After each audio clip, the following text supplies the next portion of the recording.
The hospital room smelled of antiseptic and fear, but his voice cut through it like a blade through fog. "Stay with me, Ethan," he said, his brown eyes locking onto mine, steady and unyielding. I was drowning in fever, my body a furnace, but his words tethered me to the world.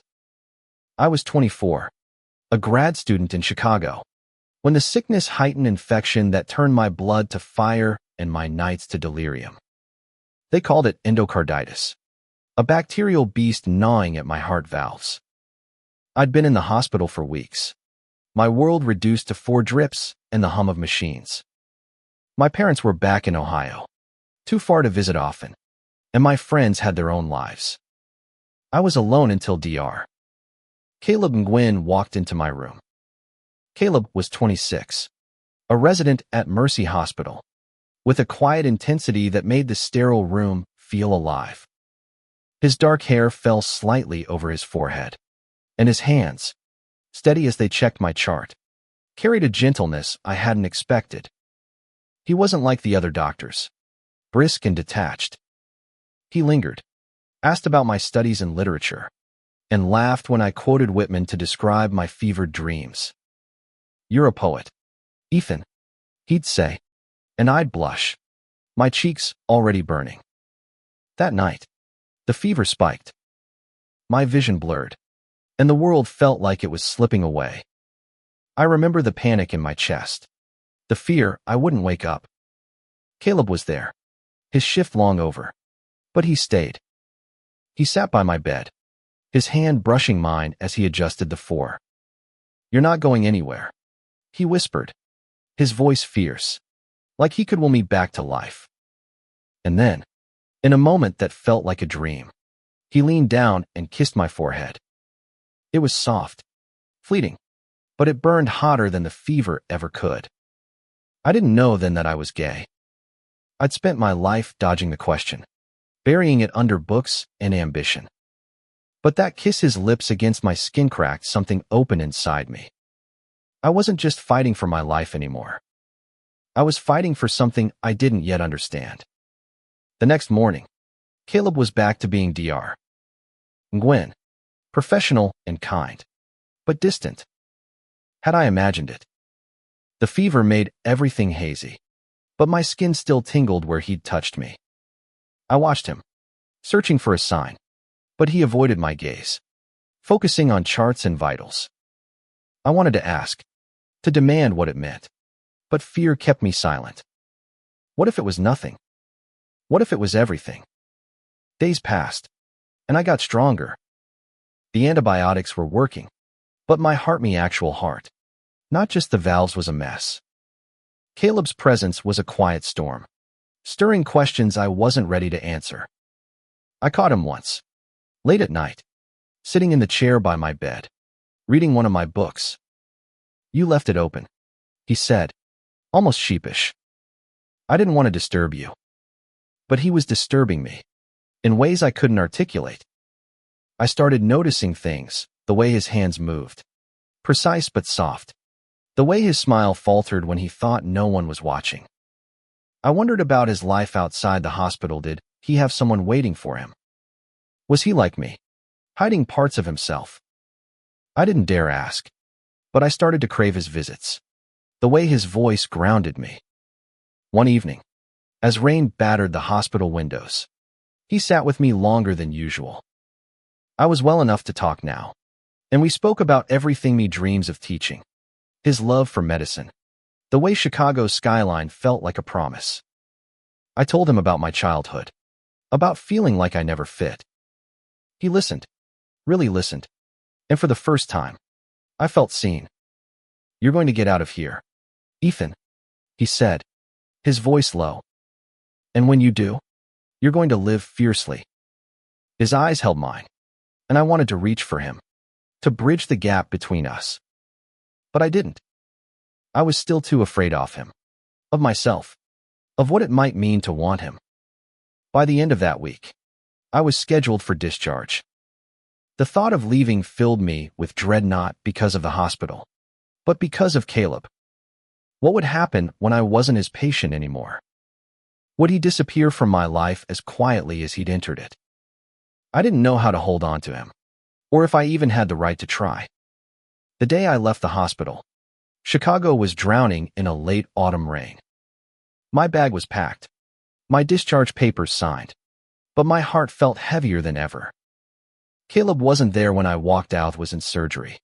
They said in the absence of him stung like a wound I couldn't name. Back in my small apartment, the world felt too big. My books, my notes, my half-finished thesis, they all seemed like relics of a life that didn't fit anymore. I kept replaying that kiss, the way his breath had warmed my skin. Was it pity? A mistake? Or something more? I needed answers, but I didn't know how to find him without crossing a line. I tried to move on. I went back to classes, met friends for coffee, pretended I was fine. But every night, I'd lie awake, wondering about Caleb. I didn't even know his last name beyond Gwen, a detail I'd seen on his badge. I considered going back to the hospital, faking a checkup, but that felt desperate. Instead, I searched for him online, scouring social media for a Dr. Caleb and Gwen in Chicago. There were too many, and none felt like him. A month later, I saw him. It was at a small bookstore in Wicker Park, one I'd mentioned to him during one of our late-night talks. He was there, browsing poetry, his coat damp from the drizzle outside. My heart stopped. He looked up, and our eyes met, and for a moment, I thought he'd walk away. But he didn't. He smiled, that same quiet smile, and said, "Ethan, you look alive."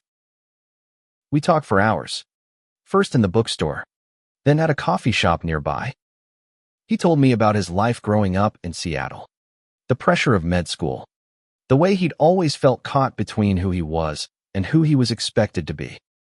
I told him about my fear of never belonging, of feeling like an outsider in my own skin. The conversation was easy, but there was an undercurrent, a tension we both felt but didn't name.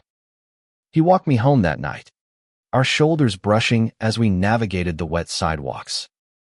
At my door, I wanted to invite him in, to keep him close, but I froze. "I'm glad you're okay," he said, his voice soft but heavy. And then he was gone, leaving me with a longing I couldn't shake. I started seeing him more often, not planned, but not entirely by chance either. We'd run into each other at the bookstore, at a farmer's market, once at a poetry reading I'd dragged myself to. Each time, the pull between us grew stronger, but so did the barriers. He was still a doctor, and I was his former patient. There were rules, ethics, lines he couldn't cross, or wouldn't. One night, after too many drinks at a bar with friends, I texted him. I don't know what possessed me, maybe the whiskey, maybe the ache that never left. "Did you mean it?" I wrote. That night in the hospital, I hit send before I could stop myself, my heart pounding. His reply came an hour later. "Meet me tomorrow. We need to talk." The next day, we met at a park near Lake Michigan. The wind was sharp, cutting through my jacket, but Caleb's presence warmed me. He looked tired, his eyes shadowed, but he didn't shy away. "I shouldn't have done it," he said, his voice low. "I was your doctor. It was unprofessional. But I don't regret it." His words hit me like a wave, and I stepped closer, needing to know more. "Why?" I asked, my voice barely above a whisper. He looked at me, his eyes searching mine, and for the first time, I saw fear in them. "Because you woke something in me, Ethan. Something I've been running from my whole life." The park was quiet, the lake a restless mirror under the gray sky. Caleb's confession hung between us, raw and fragile. I wanted to reach for him, to close the distance, but his words echoed something I've been running from. I knew that feeling too well. We walked along the lakefront, our steps slow, as if moving too fast might shatter the moment. He told me about his family. Traditional Vietnamese immigrants who expected him to marry, to carry on their legacy. He'd known he was gay since he was a teenager, but he'd buried it, pouring himself into medicine instead. I thought if I was good enough, successful enough, it wouldn't matter, he said. But then I met you. I told him my truth. Too, that I'd never let myself question my feelings. That I'd dated women to fit in, to avoid the truth. His kiss had undone all of that, forcing me to face who I was. I don't know what I'm doing, I admitted. But I know I feel something when I'm with you. For weeks, we danced around it. We'd meet for coffee, for walks, for quiet moments in crowded places. Each time, the air between us crackled, but neither of us crossed the line. I was falling for him, and it terrified me. Not because he was a man, but because I'd never felt this way before, so alive, so vulnerable. One night, he invited me to his apartment. It was small, cluttered with medical journals and plants he kept alive with meticulous care. We cooked dinner together, laughing over burnt rice and too spicy curry. After, we sat on his couch, a movie playing in the background, but neither of us watched it. His hand found mine, and this time, he didn't pull away. When he kissed me, I kissed, might wasn't like the hospital. It was deliberate, hungry, full of everything we'd been holding back. My hands tangled in his hair, and his arms pulled me close, like he was afraid I'd disappear. We didn't go further than that, but it was enough to change everything. I left his apartment that night feeling like I'd been remade. But the world wasn't as kind as that moment. Caleb was still a resident, under scrutiny at the hospital. I was still figuring out who I was, and the weight of it all started to press down. We kept our meetings quiet, stealing moments when we could. I wanted more, but I didn't know how to ask for it without breaking what we had. Then came the first crack. I saw him at the hospital during a follow-up appointment, and he was different, distant, formal. Later, he explained, a colleague had asked about me, had noticed him lingering too long in my room during my stay. We have to be careful, he said, his voice tight. I could lose everything. I wanted to argue, to tell him we were worth the risk, but I saw the fear in his eyes. He wasn't just protecting his career, was protecting himself from a world that might not accept him. I didn't push, but it hurt. I started to wonder if I was asking too much, if I was enough. The holidays came, and Caleb went to Seattle to see his family. He didn't ask me to come, and I didn't expect him to. But the distance, physical and emotional, gnawed at me. I spent Christmas alone, writing in my journal, trying to make sense of the ache in my chest. When he came back, he was quieter, like something had shifted. They want you to meet someone, he said, his voice flat. A family friend. A woman. The words hit like a punch. A woman. His family's expectations were closing in, and I could feel Caleb slipping away, even as he stood in front of me. We were in his apartment again, the air heavy with unspoken questions. I wanted to ask if he'd told them about me, about us, but the fear in his eyes stopped me. Instead, I asked, "What did you say?" I said I'd think about it, he admitted, looking away. I didn't know what else to do. His voice cracked, and I saw the war inside him, duty versus desire, family versus himself. I wanted to be angry, but all I felt was sorrow. I reached for his hand, but he pulled back, not cruelly, but enough to sting. We didn't talk about it again for days.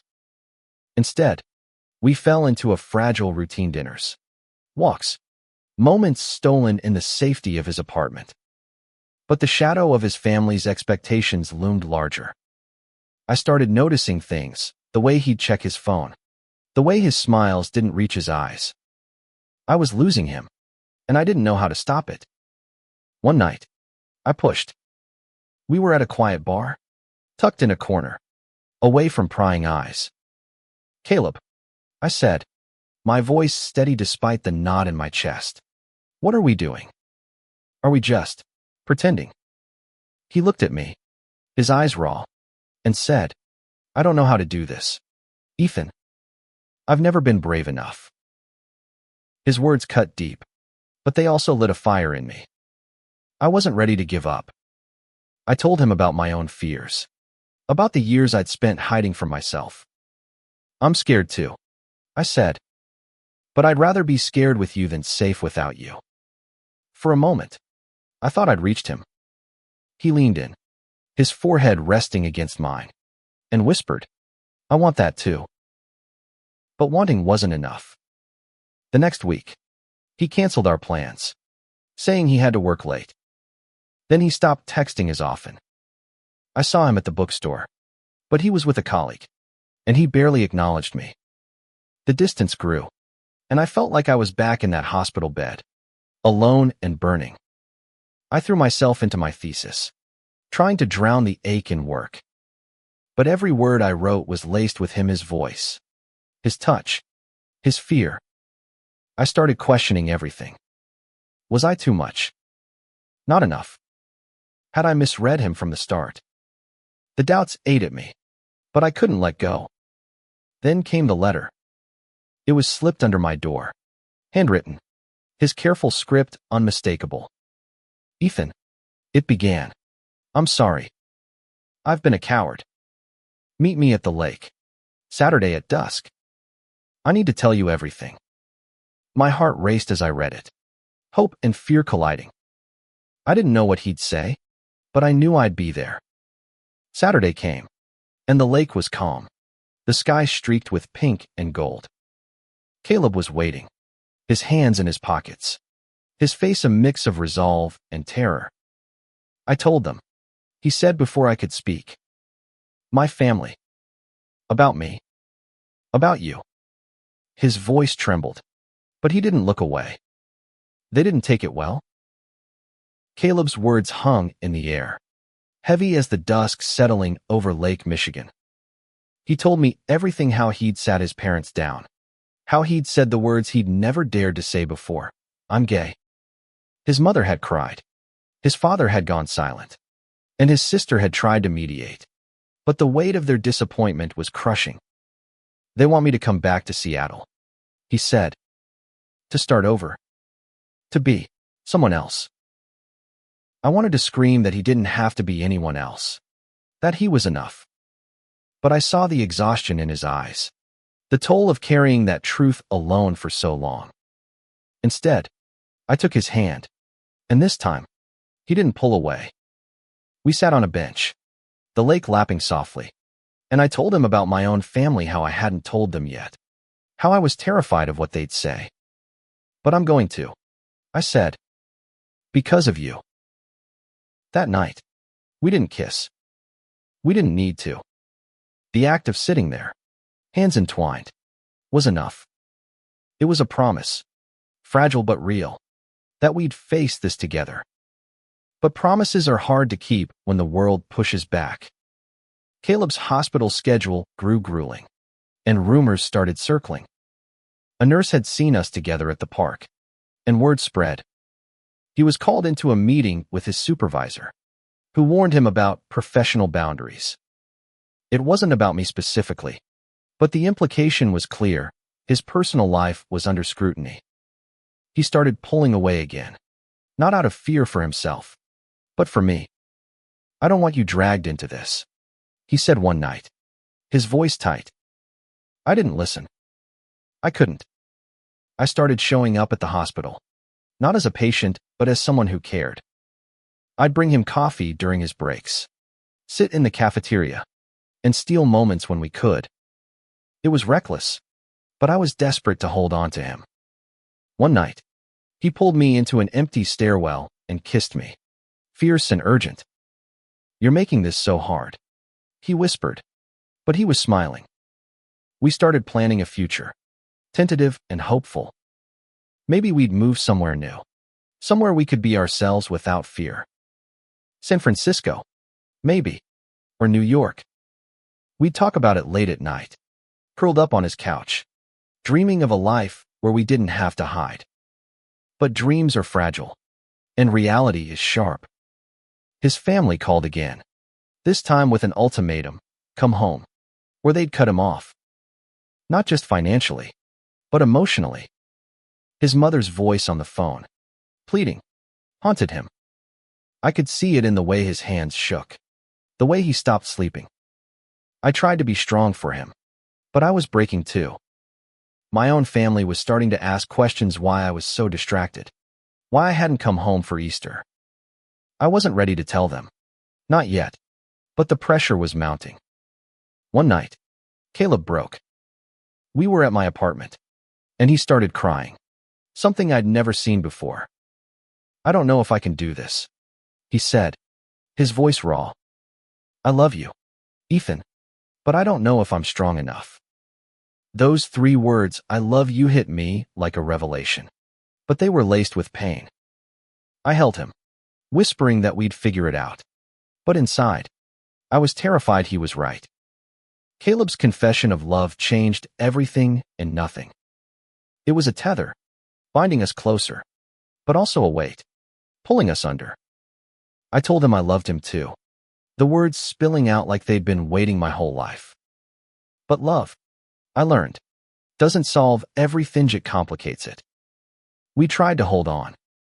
We'd meet in secret, in out-of-the-way cafes or quiet corners of the city. Each moment felt stolen, precious, but tinged with fear. Caleb was under more pressure at work. His supervisor had started watching him closely, and he was passed over for a promotion he'd been promised. He didn't say it, but I knew he blamed our relationship.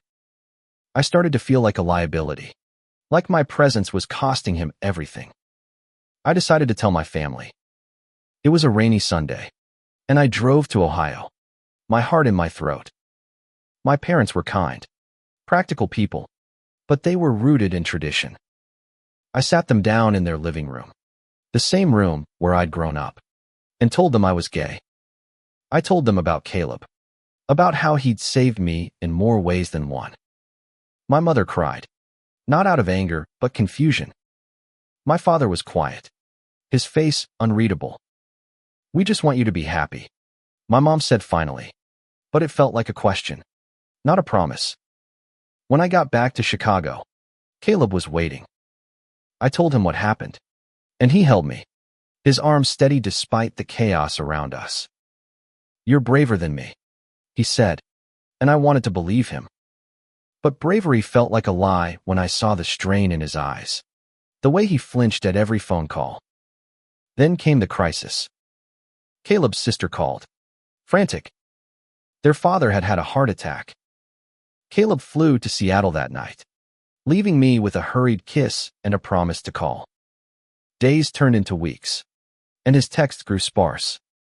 When he finally came back, he was different, hollow, like a piece of him had stayed behind. They need me there, he said. My dad, he's not getting better. I didn't know how to fight that. Family is a pull stronger than love. Sometimes. I told him to go, to do what he needed. But inside, I was screaming. I wanted to beg him to stay, to choose me, but I couldn't. I loved him too much to trap him. He left for Seattle a month later, promising it was temporary, that he'd come back. We tried to keep in touch, phone calls, video chats, long texts about our days. But the distance grew, not just in miles, but in the spaces between our words. I threw myself into my thesis, into teaching, into anything to fill the void. But nothing worked. Every night, I'd touch my forehead, remembering that first kiss, the one that started it all. One day, a package arrived. It was from Kaliba Journal, filled with letters he'd written to me but never sent. Each one was a piece of his heart, raw and honest, talking about his love, his fear, his guilt. The last page had only one line: I'm coming back for you, Ethan. Wait for me. The journal sat on my nightstand, a quiet reminder of Caleb's promise. I read it over and over, tracing his words, trying to believe he'd come back. But months passed, and Seattle seemed to swallow him whole. His calls became less frequent, his voice more strained. I wanted to be patient, to trust him, but doubt crept in like a slow poison. I focused on my life in Chicago. I finished my thesis, got a teaching job at a community college, and tried to build a life that didn't revolve around him. But every bookstore, every coffee shop, every corner of the city held memories of us. I started going to support groups, meeting other queer people who helped me navigate my new identity. They were kind, but they weren't Caleb. One night, I got a call from him. It was late, and his voice was thick with emotion. "I'm trying, Ethan," he said, "but it's so hard. My dad's worse, and my mom, she keeps asking me to stay." I wanted to tell him to come back, to choose himself, but I heard the pain in his voice. Instead, I said, "I'm here, whenever you're ready." The waiting was agony. I started writing again, not for school, but for myself, poems, stories, fragments of us. It was my way of holding on to him, of keeping our love alive. I sent him some, hoping they'd reach him, but he rarely responded. I didn't know if he was reading them or if they were lost in the chaos of his life. Then, a year after he left, I got an email. It was short, almost formal. "I'm coming back to Chicago. Can we meet?" My heart raced, but fear tempered my hope. What if he'd changed? What if we'd changed? I agreed to meet him at the lake, the same place where he'd told me about his family. When I saw him, he looked older, worn, but still heartbreakingly beautiful. His eyes found mine, and for a moment, it was like no time had passed. We walked, not speaking at first, just letting the lake's rhythm guide us. Finally, he stopped and turned to me. "I'm sorry," he said. "I left you alone, and I hate myself for it." I wanted to be angry, to demand answers, but all I could do was hug him. He clung to me, his body shaking, and I realized he was crying. "I love you," he whispered. I never stopped. We stood there, wrapped in each other, as the city hummed around us. It wasn't a solution, but it was a start. We spent the next weeks rebuilding. Caleb was back in Chicago, working at a different hospital, trying to carve out a life that was his own. His family was still a wound, but he was learning to set boundaries. I was learning too how to be open about who I was, how to love without fear. We were cautious, but the spark between us hadn't died. Rebuilding wasn't easy. Love, I learned, is messy, full of missteps and moments of doubt. But it was worth it. Caleb and I moved slowly, learning each other again, finding a rhythm that felt like ours. We'd spend evenings cooking, reading poetry, or just sitting in silence, content to be together. One night, he took me to the hospital where it all began. It was after hours, quiet, the hallways empty. He led me to the room where I'd been his patient, where he'd kissed my forehead and changed my life. "This is where I fell for you," he said, his voice soft. I didn't know it then, but I was already yours. I kissed him there, under the fluorescent lights, surrounded by the ghosts of our past. It wasn't just a kiss, it was a promise, a vow to keep fighting for each other, no matter what. We weren't naive. We knew the world wouldn't always be kind. But we were stronger now, together. Caleb's family slowly came around. His sister reached out first, curious about me, and we met for coffee when she visited Chicago. His parents were harder, but they started to soften, sending him messages that weren't just demands. My own family was learning too, asking questions, trying to understand. It wasn't perfect, but it was progress. We moved in together a year later, into a small apartment with a view of the lake. It was cluttered, chaotic, filled with books and plants and the life we were building. I kept teaching, and Caleb kept healing, both at the hospital and in himself. We fought sometimes about time, about fears, about the future, but we always came back to each other.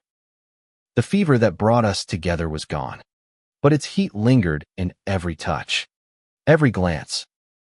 That first kiss, born in a moment of desperation, had set us on a path neither of us could have predicted.